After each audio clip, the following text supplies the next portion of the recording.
Today we talk to BKFC Cinderella man Joey Angelo about what he's been up to and when we can expect to see him toe the line. Coming up next.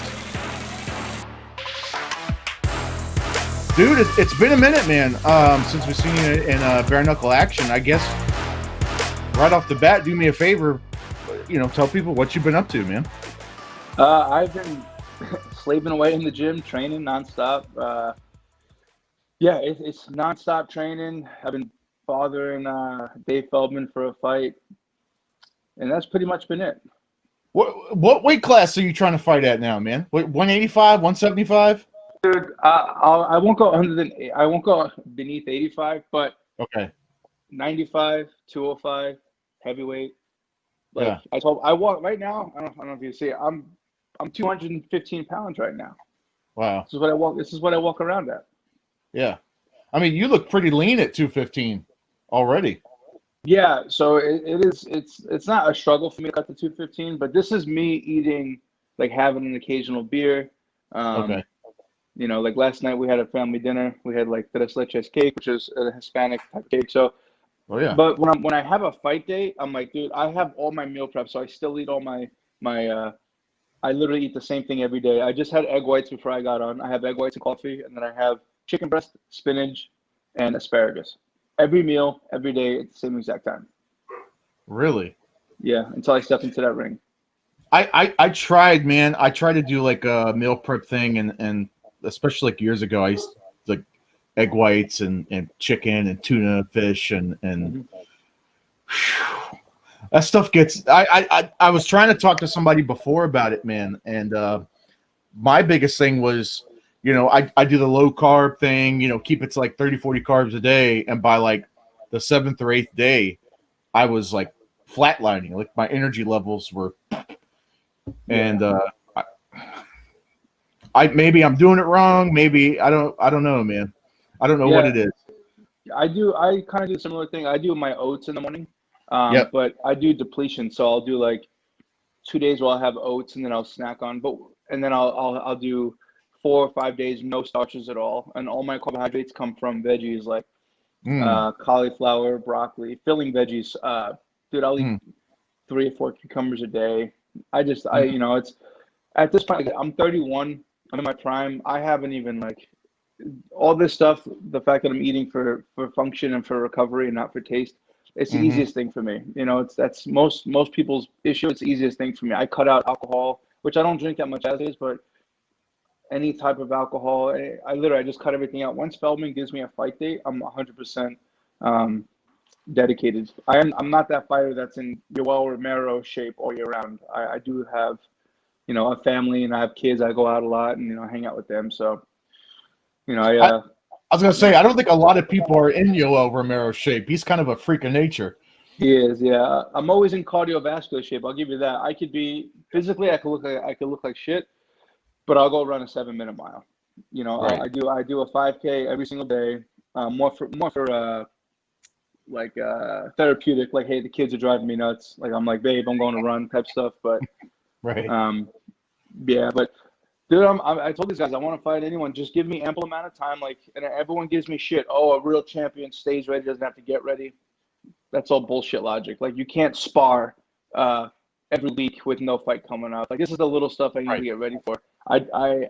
I make sure that my camps are designed. I don't do shit. Like, if I have a certain opponent, if I'm fighting Dakota Cochran or, Chris Sorrow, I'm still training the same way. I'm not switching my style up. But I always ask Feldman and Nate, give me like 6 or 7 weeks. Let me get some strength and conditioning, and then I phase that out after the first 2 weeks. And then I implement sparring twice a week for the last 5 weeks. And I have ways, and I haven't lost. Like, I was on a 6-fight win streak in MMA doing the same thing. I'm on a 2-fight win streak in bare knuckle. So I'm not going to break that pattern. I'm not going to get a call in 2 weeks and go, hey, do you want to fight Lorenzo Hunt? Like, no, I don't want to fight him in 2. I'll fight him anytime, but I need a little bit more time. I'm not always in fight shape. Yeah. Well, I was going to say, and I know you saw it because you commented on it, but like, we put out the kind of the fantasy 8-man 185-pound tournament because the word on the street, and I say that because nothing is confirmed yet, But that's the next title that they want to have in BKFC is this 185-pound tournament. It's interesting, man. I think there's a lot of interesting names that you could kind of throw in a hat, and 1,000%. I think you're one of them. I think you're one of the names that kind of has to go into that hat if they're going to put together an 8-man tournament. What do we have? Like, Keemon Evans, Lorenzo Hunt. Lorenzo Hunt, he usually fights at 95 and 205, but we talked to him a couple weeks ago, and if there's a title involved, I've got no problem dropping down to 85. What do you think of that? What do you think about them potentially doing the 185-pound tournament? Dude, with a division that stacked, it only makes sense to kind of have a last man standing type thing. Dude, there's animals in that division. With Dakota in there, with Alves, with Thiago Alves, even Julian Lane if he stayed at 85. Listen, I fought Julian Lane on a few weeks' notice at 185, and I dropped a close split decision. Julian beat Alves 100%. I know how Julian fights. I think he won. So I hope Julian stays at 85 because he has a lot to prove. The English dude all tatted up, Boswick or whatever. He's another one. Oh, yeah. Boswick, yeah. Yeah, he fought Vogel. He fought, Yep. There's so many different They had guys. that sudden death round. Yeah, I think, and that's another Tyler Vogel, man. That kid is tough, super tough. Uli Diaz, I think he just said he wants to go down to 75 or something like that. He doesn't look too big, anyways. Same thing with Hunt. Hunt's way too small to be fighting those big guys at 205. He's short.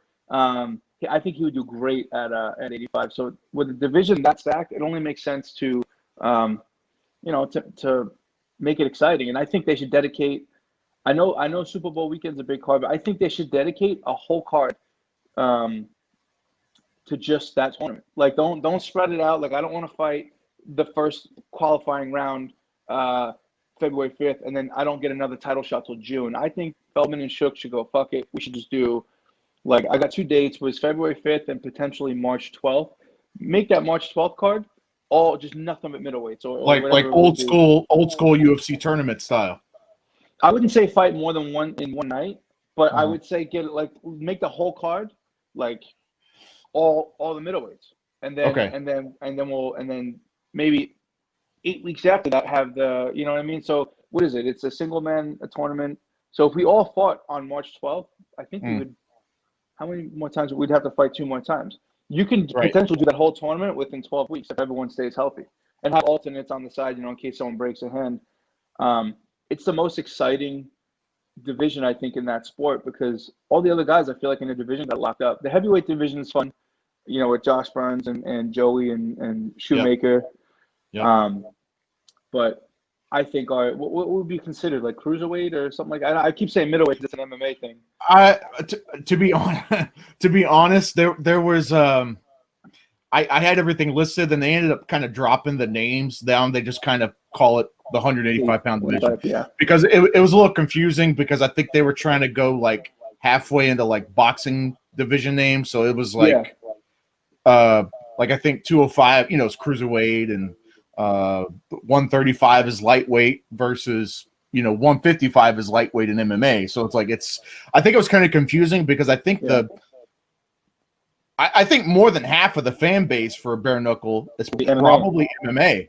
So when they hear cruiserweight or lightweight, they're thinking, lightweight, 155-pound division. But it's nope, it's 135 in bare knuckle. So I think they just decided to keep it, 135, 155, so on and so forth. And it'll like I said, it'll split the difference. It's an even keel to cater to the boxing and MMA fans. But I think that would be a great card. I'm not running that BKFC, and I know they have a budget per show personally, because I've asked to fight on certain cards, and they've told me flat out, we can't afford you, we're over budget, unless you're willing to fight for less money. So I know having all those names on one card might cost them because of the attendance issue, Well, I know they had in Miami, because we were there, and it was a smaller venue, but that place was fucking packed, man. Florida's open, man. I love Florida. I literally love it. I hate how humid it is out there, but if I can go anywhere, it would either be Florida or Texas. And I don't know. I'll fight in Florida every fight if I can. I love it out there. Is there any? I mean, because you mentioned a couple names. I think it's interesting. Julian Lane. Like I think we were talking before, and the rematch with him. If you're going to do the 185-pound tournament, if Julian was in it, there's an interesting story right there, right? Because it'd be a rematch, like you said. He won via decision. It was a close fight, and then there's your story right there. I mean, great reason to do. That'd be a great first round tournament, just right there. You and Lane move on, like you said, a few weeks later. And this time we'll get paid to fight because we didn't get paid last time. I don't remember that. I do. Yeah. That was the WBKFF fight. Yeah. Yeah, I'm still suing that dude. So yeah, it's me and Julian got fight tonight, and we were supposed to win. We won a Mustang. We won 2 Mustangs, and what was my purse? My purse was 15,000. I think Julian won 25, but we got nothing. I got a fake check still waiting for trial so I can present this to a judge. But so yeah, it'd be cool. We beat each other up for free. Might as well do it for some money this time. But honestly, I would fight any of those guys. It's everyone's beatable. I think my style kind of trumps a lot of other people's style. But a lot of those guys would give me, like, I'm going to be honest, and a lot of those guys would give me some hard times as well, some trouble. So and that's what I'm looking for in a fight. I'm not calling out bum fighters. I'm not trying to call out these guys that haven't won a fight. I'm trying to call out the best. That's why I was so heavy on calling out Hector Lombard. I think he's a good fight. I think he would give me a lot of trouble, but I think he's beatable. Is there anybody? Who would you think? Just in a perfect world, if you think you could fight anybody, who do you think would give you possibly the toughest challenge? Whether it's 85, 95, 205, heavyweight. I don't know. Yeah. I think at 85, it would be Dakota.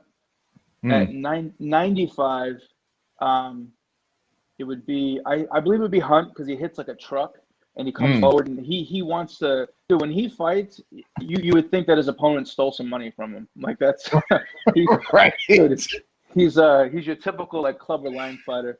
And then 205. I don't even know who's at 205 anymore. And then heavyweight.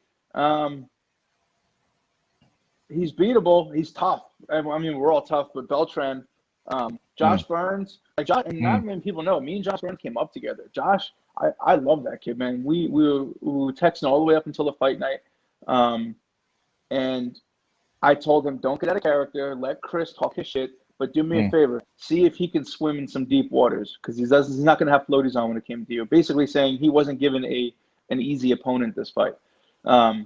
But Beltran would probably give me the hardest fight at heavyweight. I mean, he's giving everyone a hard fight. But, like, when not to veer off subject, but when Marcel Stamps fought Beltran, I got so pissed because it's like, I know Marcel didn't get paid too much for that fight. And Beltran, and Marcel's not me. He doesn't walk around at 205. He's not going to move the way, And then he gave up. He said he broke his hands.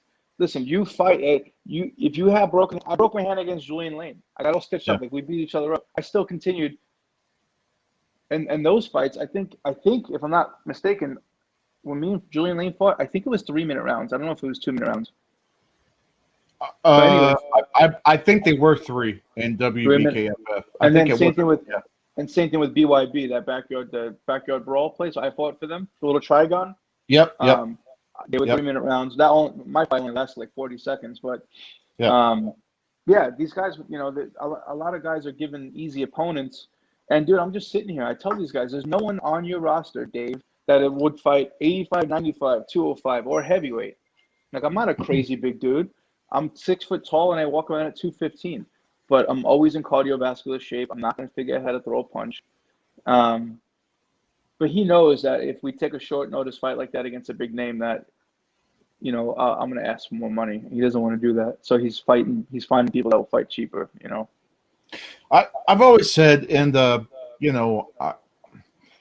if there was one big critique, for BKFC, and I get it, it's a new sport, and I understand that there's a lot of working gears and there's a lot of moving parts, and I understand all that. but it would be a lot of these guys, they're giving them, hey, come fight in 2 weeks, come fight in 3 weeks, come fight in 7 days, come fight in 10 days. And every once in a while, okay, I get it, but you're probably talking at least once or twice a show. There's somebody that's fighting 10 days notice, and you don't get the best performance out of them. And I would think, if I was trying to think from a business perspective, it doesn't behoove the fighter necessarily, to take a short notice fight. It doesn't behoove the promotion because you're not getting the best performance. You're paying this guy however many thousands of dollars. You're not getting that best performance out of them. So I don't know. I guess if I was gonna, one big critique, it would be that. Yeah, I mean, and do the fighters a solid. And when they take short notice fights, like look at Dakota. Dakota Cochran fought even on a week's notice, and then it took him over a year. Yeah, it was about a week and a half. Yeah. And then it took him over a year to get a call back to fight again. Dude, that guy saved the show. He would have been on, if he was good to go. I would have made sure that guy would have been on the next card or 2 cards from now, not put him on a shelf for over a year. Right. So and then like I said, I don't know David Nate's. I don't know how it is to run BKFC, so I can't critique it. I can't, but we just know, like, it's almost like basic, because I've been in the fighting for a long time. It's almost like basic, like, hey, if I do you a solid, throw me a bone too. Get me on the next card, or throw me in the mix for something potentially exciting coming up. But when you're right, when it comes to these, 5 days out, we got, I'm like, dude, you're gonna have to either pay me, but like I haven't sparred, I haven't, because there's gears to this stuff, and a lot of people give me shit for it. You should always be ready. Like, no, not really. Like, I have my training camps literally mapped out to a T, and because it's worked. It's literally, if it's not broken, don't fix it. I'm just getting better. Right. So when these guys call me, go, hey, you want to fight? Unless it's like you want to fight Joey Beltran, or you want to fight, a up and comer, a top contender, and you're gonna give me an extra $5,000. I'm like, all right, cool, I'll do it. Just let me get my medical done, and I'll go. But I mean, what do you think it is, man? What do you think it is that's why the delay? Why haven't we seen you? Is it I don't know. I mean, have you heard from them at all as far as like, getting on another card? Or I text Dave. I text him December 4th, and I blown him up, and then I just stopped texting because I'm like, dude, I feel like a bitch right now. I'm begging for a fight, even though I'm contractually obligated to fight 2 more times before January 19th. It's not going to happen. And I understand the pandemic going on, but I said, just give me some. And he said, February 5th or March 12th.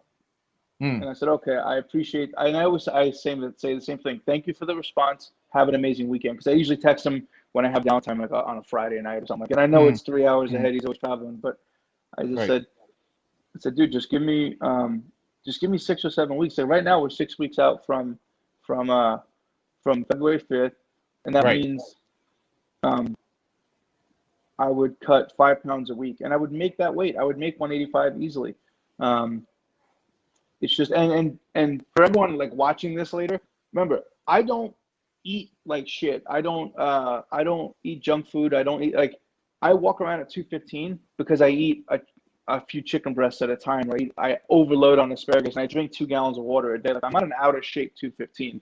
Because a lot of people give me shit and they go, well, don't walk around so heavy. I'm like, dude, my last fight, I weighed in at 84 and a half. By the time I stepped into the ring, I was almost 210 pounds. And all I did was Pedialyte, coconut water. Went back to I had some food at Dave & Buster's. Like, I had chicken and rice. And then I went back and I eat every 2 hours, a small portion. I refuel and I gain a bunch of weight. I don't go eating pasta and everything. So I'm naturally just a bigger guy that's killing himself to make 85. But not to toot my own horn, but there's no one as fast as me and as elusive as me and moves around like I do at 185. And that's how I'm beating these guys. I got messed up my last fight. Walter Barros hit me with some shots. He gave me stitches and everything. But he quit after the 3rd round after I closed his eye up because I kept peppering a jab out there and moving side to side. He got frustrated. That's how I'm going to beat a lot of these guys. Is there anybody in any division. Is there anybody that you're watching, or maybe you like to watch fight whenever you see him, pop up on the card? Like, oh, cool, yeah, I'm gonna watch that. Yeah, like Hunt. I mean, Hunt is that dude's an animal, bro. We fought on the same card for that backyard brawl thing, and he shows great head movement. I mean, the dude's 38 years old, but he looks like he's 21. Yeah, that's a fight that I feel like, and we like each other. We're Facebook friends. We're always commenting on each other's shit. That's a fight that if we cross paths, if the money was right, we would salivate to fight each other because we know that we would bring the best out in each other. I don't dislike anyone I'm fighting at all, unless it's like Lombard. I'm not a fan of Chris Sorrow. I'm not even like I don't hate or hold anything in, but Chris is another one who talks a lot of shit but couldn't back it up. He's another guy. If he dropped back down to 205, he proved that he can't hang with heavyweights. That's a fight I'd like to make. But like I said, I'm versatile, man. I'll fight that 85 tournament. I'll fight 95, 205, or heavyweight. So if I'm gonna fight 4 different weight classes, dude, why am I sitting begging for fights? I don't get it. And I'm marketable. I don't talk shit though. That's the only thing. I don't like to talk shit, and it's not organic. I'm that blue collar union worker that likes to go out and fight every now and then to feed his family. That's it. There's nothing more to me. I'm articulate. I know how to speak, and I'm a good athlete. But other than that, I'm not gonna sit there and manufacture talking shit. Like I don't mind my opponent. I understand at this point it's entertainment. They like the whole Paulie Malignaggi spitting out what's his face, Lobov, and they like the vulgar behavior because it brings ratings. But that's just not who I am, man. That's not my brand. That was almost too much. Like Paulie was like he was gonna piss in Artem's mouth or something like that. I mean, like, come on, man. Like that was. I don't know how the numbers were, but it sold. And yeah, I just think, first of all, here's the thing.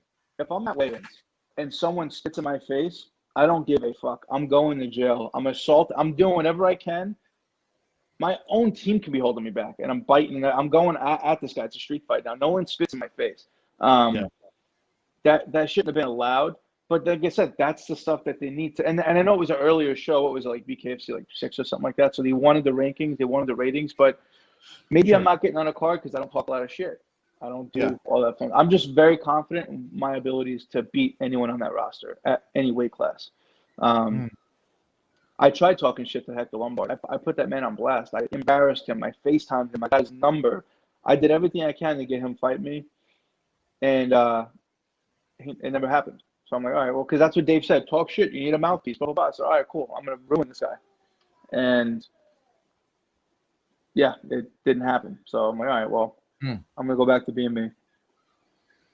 Why do you think that? I mean, do you know if he actually saw your stuff, or what do you think? Yeah, I went out. I blew Hector Lombard up. I FaceTimed him. He has an app called WhatsApp. I got conversations between us. Like texting each other's phones. I posted it all out there. And he said, I want to fight you. I'm going to tell Feldman I want this fight. I said, cool, do it. And it never came to fruition. He didn't want to fight me. He wants to beat up on, on old guys like Timber Grove. So, but he's a dangerous opponent. But he's Hector Lombard. This is the guys I want to call out. When Chris Levin comes back, I want to fight Chris Levin. It's like, and there's no disrespect to these guys. It's literally a true testament to myself. Sure. Because we're our biggest issue. We're our biggest, judges. So, like when they offered me Walter Barros, I'm like, dude, this guy went to a draw with Joe Riggs, and Joe Riggs is no joke. And I was like, damn, this is a test for me because even though it's not Joe Riggs, I'm going against a guy that Joe couldn't beat. And I beat Barros. Same thing with Lane. After watching that Lane Alves fight, I'm like, damn, I can hang with Alves. I can hang with Lane, because I fought Julian already. So, I know I can hang with the best in bare knuckle. I just got to get my opportunity, get my shot. So, we'll see. And I guess just to grab your thoughts on this too, because you were talking about it earlier, it seems like the next big fight at heavyweight is Beltran and Shoemaker. Since Shoemaker beat O'Bannon in the main event of the last card. Who do you see in that? Who do you see taking that? Dude, it's so hard to count Beltran out. because he just comes forward and you can hit him with everything with the kitchen sink. I haven't watched a lot of Shoemaker fights. I watched his last fight because I know he was supposed to fight Godbeer, and that's another guy I like. I like Mark. I think Beltran takes it because no one knows how to beat him. No one, or they know how to beat him. They just choose not to execute that plan. So I think once again, Beltran's just so tough. He lures you into his let's just stand and bang mindset, and he wins. He wins his battle 10 times out of 10. So I'm gonna go with Beltran on that one. And it's hard, because doing media, it's kind of, I'm not supposed to pick sides and stuff like that, and I try not to. But I was telling people, with him and Marcel Stamp's fight, and it's not a knock on Marcel Stamps at all. But like you said, Marcel Stamps isn't a heavyweight. It's just the way it is. No. Everybody was like, oh man, Marcel did really good against Beltran. I'm like, did he though? Because that fight went exactly how I planned, how I was talking about it for months. That was Marcel came out fast. First couple rounds, he was explosive, which is exactly what happened. And Beltran is kind of a slow starter. He lets you kind of, get that initial burst out the first couple rounds, and then he starts, pressing that pace. Third, fourth, fifth round. Like that's how Beltran fights. That's every fight is almost the same, with the exception of that first Tony Lopez fight where they were just back and forth the whole fucking time. With the exception of that fight, like that's every Beltran fight is the same, and everybody's like, well, Marcel Stamps, he did good in the first couple rounds. I'm like, yeah, but that's a Joey Beltran fight. I don't know. Like again, I don't want to come off like I'm crapping on Stamps because that's not what I'm doing. But it was predictable. Exactly what happened is exactly what I thought would happen. Beltran's a tough dude. With that said too, Sam Shoemaker, he throws fucking haymakers. He always talks about how like his power comes from when he was in like high school and college. He was a pitcher, and he swears that's where he gets his power from is being a baseball pitcher. And it's going to be interesting because Beltran is kind of the immovable object, right? He's the Rock, and he's super fucking tough. Like that's his strength, is how tough he is. He's just super fucking tough. And then you have someone like Sam who has that one punch knockout power. He can put your lights out.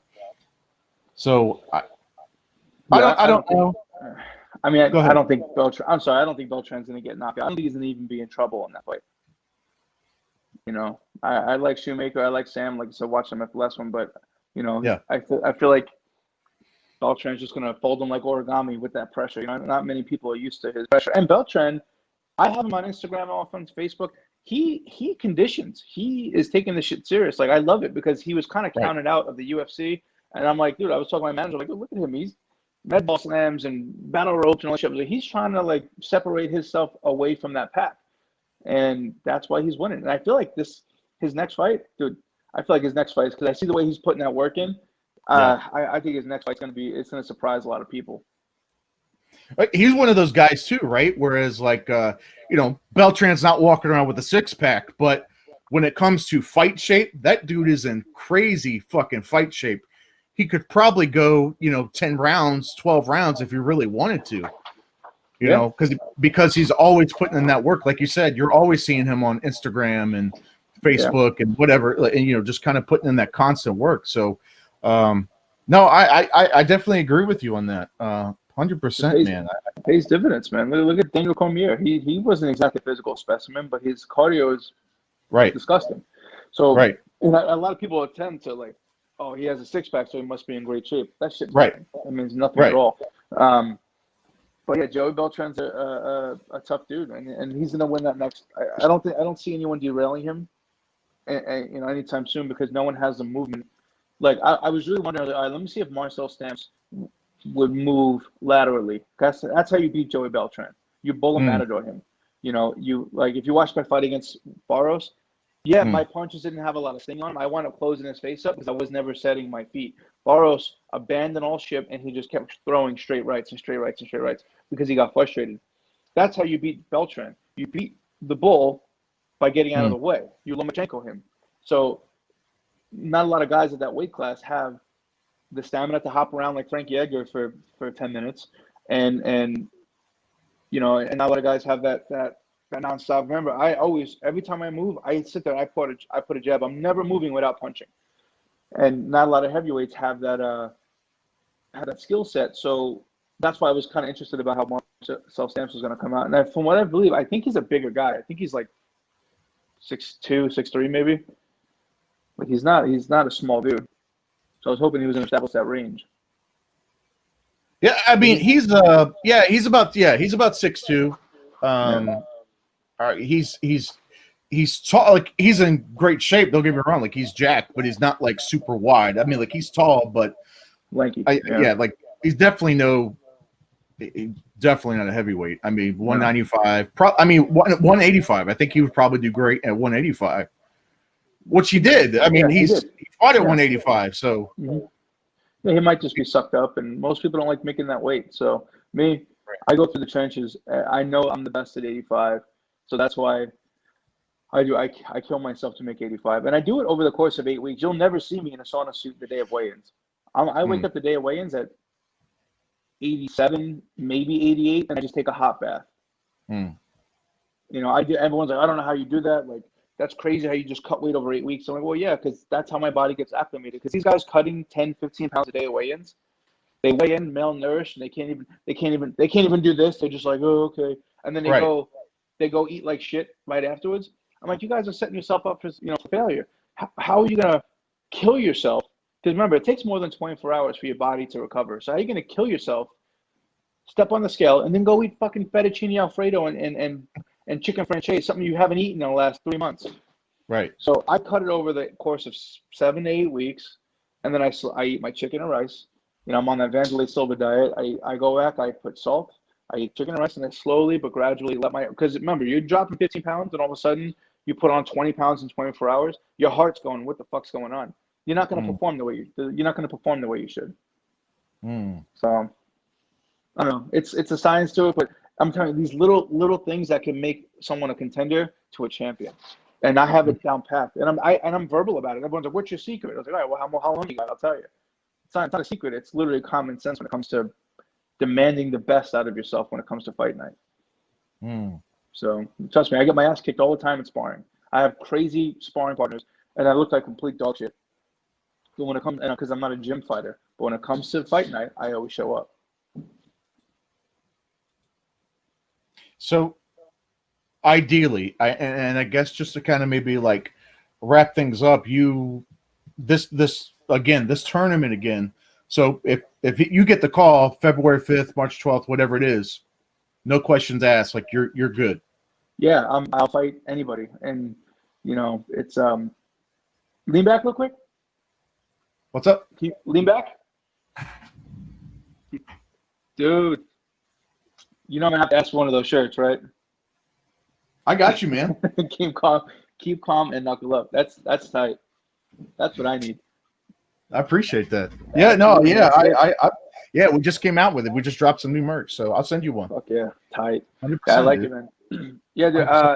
Back to your question. I want I don't know, man. Give me anyone, dude. It's like I said, I don't dislike anyone on the roster. I respect everyone. Everyone's gonna give me a hard time, but no one's gonna beat me. But yeah, I'm down. I'm hoping Dave call. I'm gonna text him today. Like, listen, I know it's Christmas Eve. Give me an early Christmas gift. Tell me I'm on the card for February 5th or March. He said March 12th. I don't even know if I'm supposed to say anything, but I don't know if that's an actual date. Like that's that holds water. But March 12th would be good too. I'm just trying to fight.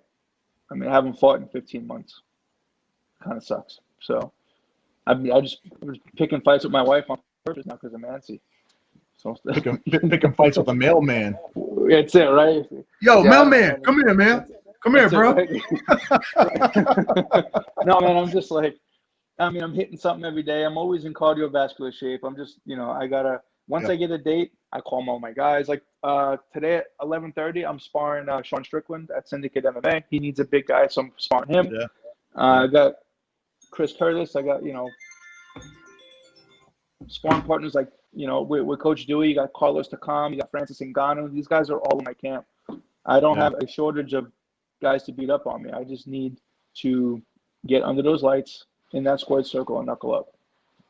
That's all I need. 100%, my man. Well, dude, I hope you get that fucking call sooner than later, man. I'm ready, man. I'm ready to see you again, man. Me too, man. I'm battling through injuries and and not a lot of people know this. My last fight, I tore my my labrum. Had a full labral tear. Getting ready for Dakota, I pulled out because I tore my bicep. So I don't know if you can see. So this is my good bicep where it's not much of a and this is my bad bicep. That big old gap, it's still rolled up. Oh, and wow. I tore that throwing a hook, and the guy blocked with his elbow. So it wasn't a hyperextension tear. It was a blunt force tear. And I had to show Dave all my medical paperwork. It says it's a distal tendon rupture, so my tendon rolled up and got the Popeye arm there. And I got none of it fixed. None of it fixed. Like, even my wife, she's right. She's like, "You're fucking crazy. Like, I didn't get shit fixed. I literally just trained right through it. I'll have a messed up bicep for the rest of my life until I decide to get cut open again." And the main reason I didn't get it fixed is because in the union, I was getting paid $300 or $400 a day. If I go into the knife and I have to take time off. They pay me. It's called SNA benefits, and they give me $400 a week. So I would take a big pay cut. Just like when I fought against Julian, I broke my hand. What I do, buddy taped it together, and I hid my hand in gloves just so I can weld, and because I'm a steel worker. No. And I swear to God, and my wife thought I was fucking nuts. The guys at work all thought I was crazy. Like, bro, just take some time off. I'm like, no, I can't afford it. I got kids to feed. So I'm going to buddy tape my fingers, put my glove on, and I'm left-handed, so I had to weld left-handed. And I just powered through it. So I'm battling through injury, through adversity, and I know this year, 2020, has been really shitty, so I know everyone's battling through adversity, but yeah, I don't know, man. I'm just ready to get back in there. And I wish Dave and Nate and all these guys running BKFC, I wish they knew how hungry I was. I'm not like just talking shit. Like, I'm training every single day. And I'm going through adversity. I'd never pull out of fights. Even I text Dakota, because me and Dakota are good friends and we're supposed to fight each other. I'm like, dude, look at this shit. I could fit 4 fingers in between this bicep. I was like, I tore my shit. I showed him on my paperwork. I'm so sorry. It's a freak accident. And then they replaced me with Melvin Gillard, which never came to fruition. But I'm still fighting. I'm all deformed. Each scar, a story, torn muscle, it's all going to be a story for my kids. I might as well just get the most out of it so my body falls apart. Wow, that's crazy, dude. Right? That's and crazy. I'm not the only fighter doing it. So I think they should stop having BKFC tryouts in Plant City, Florida, and recycle the guys they already have under contract. So we should all get the call. It's like I said, I got people asking me, "Are you?" And I'm not the suing type. I've already said this, but like, are you going to sue? They put on 5 cards since the pandemic. Right? They could have got you on plenty of these cards. You have to fight 2 more times before January 19th. And I said, I'm not. I want this title. I'm not going to sue. There's a reason why they haven't had me on. I don't know that reason. I'm not the suing type. I just want to fight. I'm the fighting type. I just want to fight. That's all. Yeah. So we'll see. Hopefully everything comes to fruition. I hope so, my man. Where can people reach you, man? Where can fans reach you if they want to reach out to you and give you a shout out? Where can they reach out? Instagram, it's under the Cinderella Man. You'll see my big ugly face biting my metal after my last fight. Facebook is just Joey Angelo, but I have more of a I connect with people more on Instagram. Facebook is all my family stuff. But I write back, man. People message me, can I have this? Can I have an autograph of this? I write back and I send out all this stuff. So I engage a lot with my fans, with the people that write me. Cool, brother. Well, I tell you what, man, I appreciate your time, buddy. And I hope something. Hopefully, Dave sees this and he'll knows how fucking hungry you are, man. So hopefully he'll reach out to you and get that fight, man. Get that date lined up. Absolutely, and I appreciate all the hard work you guys put in, man. I expressed the other day, you guys put in nonstop hard work, and me as a fighter, I appreciate the rankings, and I appreciate just the interviews and the platforms, man. You guys are awesome. We love you guys, and I don't ever want you to think that you guys are your work is unnoticed. I know we might get over in there and fight, but what you guys are putting that hard work in, we're kind of chilling with our family. So we do appreciate it. Well, I appreciate you saying that, buddy. Appreciate you saying that. Well, my man, like I said, I appreciate you. I don't want to keep you too much on Christmas Eve, but That's all good. thank you so much, man, for everything you do as well, buddy. And like I said, hopefully we'll hear that good news. And when you hear it, come back on and we'll fucking talk about it. We'll get this thing worked out. Absolutely. I want to say this before the new year. I will be BKFC's 185-pound champion this time next year. I promise you. You heard it here first. That's it. All right, brother. All right, Take care, man. Thanks, We'll Josh. talk to Stay you safe, soon. bud. Later.